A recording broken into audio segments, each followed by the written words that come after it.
Good evening, fam, and happy Tuesday. Our latest will be about Mr. President and Julius Malema in Parliament. Let's follow up on that. Julius Malema and Mr. President went head-to-head in Parliament in the recent days. Malema claimed that Ramaphosa's father was an apartheid spy. He also made several other accusations, including that Ramaphosa is a liar. President Ramaphosa did not take this well. He responded by saying that disrespect is not the way to solve issues. He asked Julius Malema to address him politically without being disrespectful to him and his family. Today, Julius Malema responded by standing by everything he said. He stated that Ramaphosa is not a saint and he lied to the South African people too many times.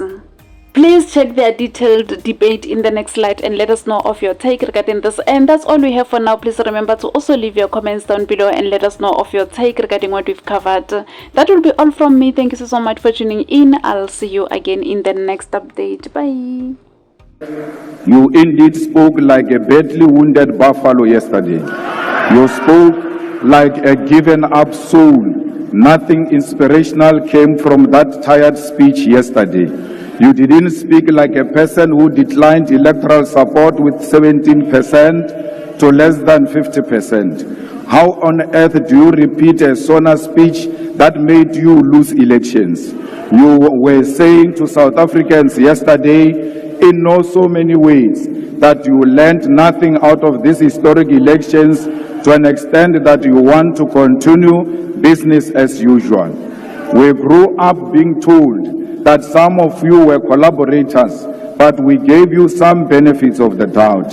It was said in this house that you personally wrote a letter to the apartheid police accusing your fellow comrades of planting communist ideas in your head, and we refused to believe that story at that time. It now makes sense that despite the apartheid regime being so oppressive against all freedom fighters, you peacefully and uninterruptedly attended university and you were given your first job by the ambassadors of apartheid, capitalism and colonialism. Without a hassle, you bought yourself a first car and a house with the assistance of the Urban Foundation, which was anchored by the Ruperts and the Oppenheimers, while your comrades were sleeping under trees in exile and languishing in jails.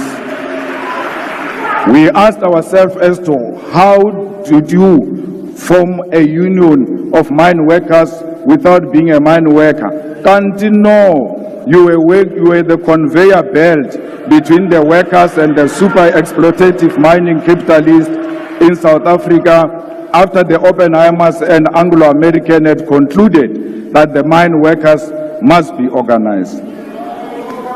Our elders in the struggle have made allegations before in this house that throughout the struggle against apartheid, you were insulated from any form of arrest and harassment by the apartheid system.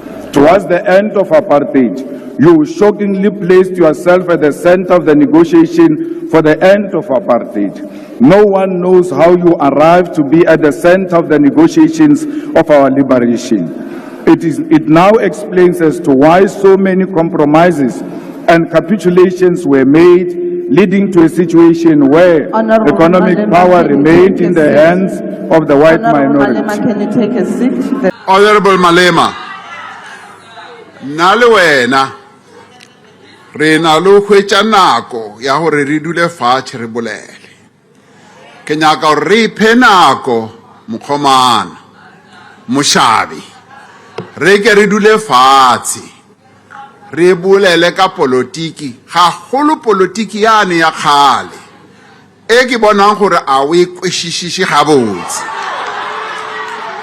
e ke bonang kare o na le wa itse wa fatlega ke nyaka gore re dule fatshe go etsetsa eng go etsetsa gore ha o ema mo o iphe nako ya gore o bolele ka seo se tlaisang ditaba tsa rena kwa pele. You know, o ile wa ema mo some 2 years ago wa